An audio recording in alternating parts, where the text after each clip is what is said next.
Sorry Monika, Monika हंसते हुए बोली थी। थैंक्स प्रतीक भैया भी उतना ही हाफते हुए बोले थे और दुलार से मेरे बालों में हाथ फेर लौट गए थे। मैं और सुनना चाहती थी, साजे राज की ताज़ा राजदराना बातों के रूबरू होना चाहती थी, मगर मेरे सामने कुछ भी प्रस्तुत नहीं किया गया। निशब्दों की दुनिया से वास करते हुए हम मोनिका के घर पहुंच गए थे। आज दरवाजा उसके पापा जी ने खोला। उन्हें देखते ही मोनिका के गले से एक घुटी हुई सिसकी बाहर आने लगी। पापा जी थोड़ी देर हो गई, थोड़ी देर हो गई। पापा जी ने दांत पीसकर चिल्लाते हुए कहा और मोनिका का हाथ निहायत खुररेपन से खींचकर उसे घर के भीतर कर लिया। बहुत डर के शोर के बाद का सन्नाटा मेरे कानों में सीटी की शक्ल में बजने लगा। साए साए में थरथराते हुए अपने घर पहुंची। अगले दिन मोनिका छत पर नहीं दिखी, ना ही मेरे घर आई। फोन उसके घर था नहीं, अतः उसके साथ क्या कुछ हो रहा होगा, इन्हीं आशंकाओं में डूबे हुए मैंने 3-4 दिन बिता दिए, लेकिन उससे कुछ भी ना पता कर पाई। मम्मा के कॉलोनी में घूमने न जाने के बारे में पूछने पर मैंने कह दिया था बहुत सारी कॉपियां कंप्लीट करनी है, मम्मा जब हो जाएंगी ना तो चले जाऊंगी। मम्मा ने मेरे कहे पर सहजता से विश्वास कर लिया और ज़्यादा सवाल नहीं किए। फिर वो कई दिनों बाद शनिवार की दोपहर को दिखी। मैं उस दिन स्कूल से जल्दी आ गई थी, इसलिए मैं उस दोपहर उसे देख पाई थी। उसने सफेद शलवार पर गहरे लाल रंग का कुर्ता पहन रखा था। वो अपने माता पिता के साथ थी। वे तीनों चिपक कर स्कूटर पर बैठे थे। दोनों के बीच फंसी हुई वो मुझे लाल नाजुक फल सी लग रही थी, जो थोड़े दबाव में कुचल कर पूरा मलिदा बन जाता है ना, ऐसे। मुझे उस पे तरस आने लगा, मगर दूसरे ही क्षण जब उसे जोर से हंसते देखा तो छले जाने का एहसास मन में ठाटे मारने लगा।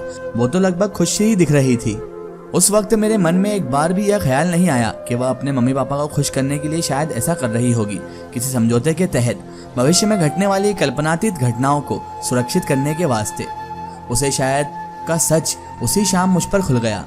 वह उस शाम मेरे घर आ पहुंची। उसके चेहरे पर उस कुर्ते का रंग खिल रहा था और वह परेशान भी दिख रही थी।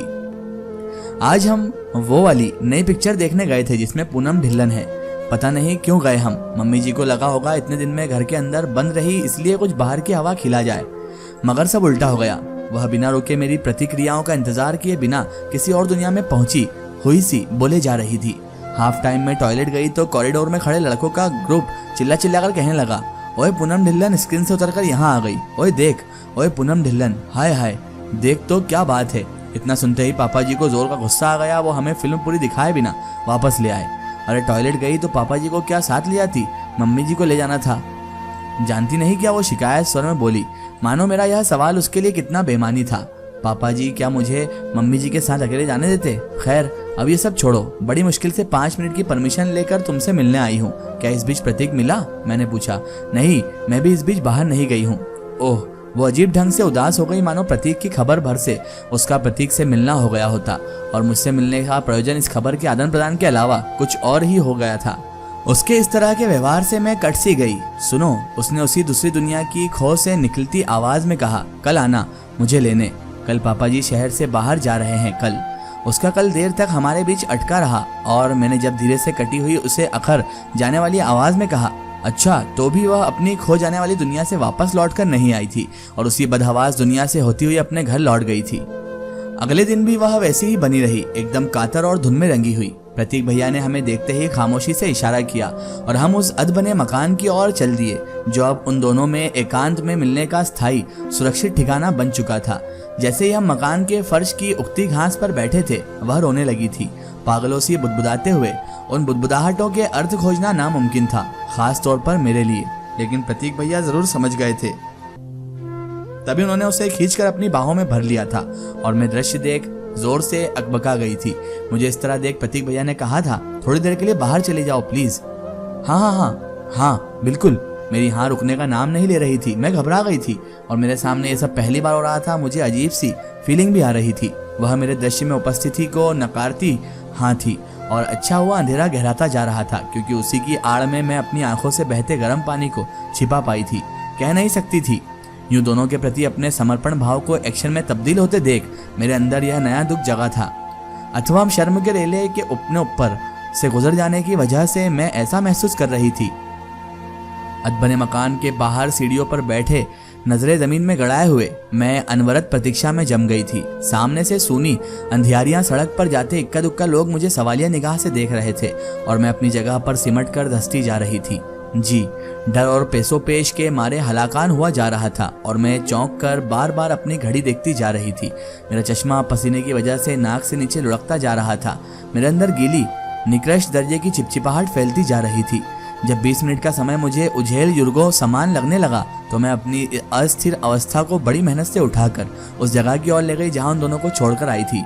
मैंने चोर की तरह झांक कर देखा और पाया कि मैं एक अनधिकृत क्षेत्र में प्रवेश कर गई हूँ, जहाँ पर दिखलाई पड़ने वाली तमाम रेखा चित्र पूरे अंधेरे के बाद भी अपनी विद्युत चमक लिए ताजीवन मेरे आगे कांते रह जाएंगे। प्रतीक भैया को मोनिका ने कभी ना छूटने वाले आलिंगन में कसकर बांधा हुआ था और वे उसकी ठुड्डी अपनी 2 उंगलियों पर टिकाए उसके होठों को अपने होठों से कभी खोल कभी बंद कर रहे थे, करते हुए एक ऐसे क्षण की गिरफ्त में फंसे हुए थे जिसका सम्मोहन सिर्फ और सिर्फ मेरे जाने से टूटता। ऐसा ही हुआ क्योंकि मोनिका की पीठ मेरी ओर थी और उनका मुंह, लिहाजा वे ही मुझे पहले देख पाए। मुझे देखते ही उनकी पेशानी पर खिंच के बल उभरे, मगर उन्होंने अपने प्रख्यात धैर्य का परिचय देते हुए उन बलों के नामो निशान तुरंत मिटा दिए और मुस्कुराते हुए बोले, मोनिका आ जाओ, घर जाओ, तुम एक काम करो, ये घबरा रही है।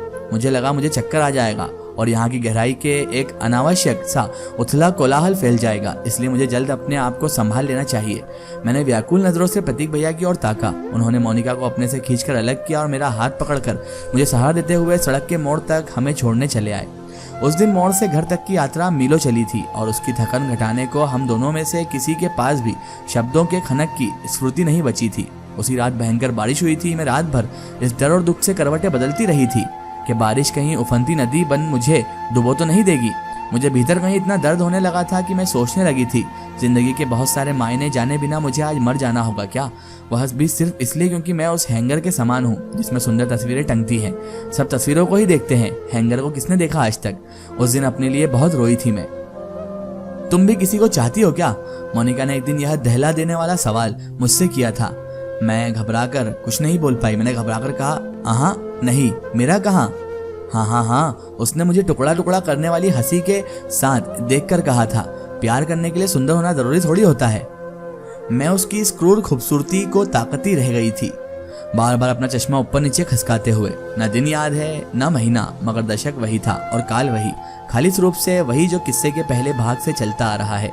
रात के 8 बज रहे थे और हम दूरदर्शन पर फिल्मी गीतों का लोकप्रिय कार्यक्रम चित्रहार देख रहे थे जब मोनिका के घर से खूब रोने चिल्लाने और दौड़ने की आवाजें आने लगी। हमारा ध्यान टीवी से हट आवाजों पर चला गया और जब हमारे घर के दरवाजे को पीटने की आवाज आई तो मम्मा और मैं दोनों ने दौड़कर दरवाजा खोल दिया। सामने मोनिका खड़ी थी। लंबे बाल खुले थे, माथे पर पसीने से कुछ लटें चिपकी हुई, गालों पर तरह तरह से प्रहार किए जाने के निशान थे और बाहों पर हजारों खरेचे मौजूद थी। आंटी आंटी, वह विक्षिप्तों की तरह चीख रही थी। देखो आज पापा ने कितना मारा मुझे, कह रहे थे मैं ही लड़कों को देख गंदे इशारे करती हूँ। आखिर क्यों मारा था उसे उसके पापा ने, ये जानेंगे हम इस वीडियो के अगले पार्ट में।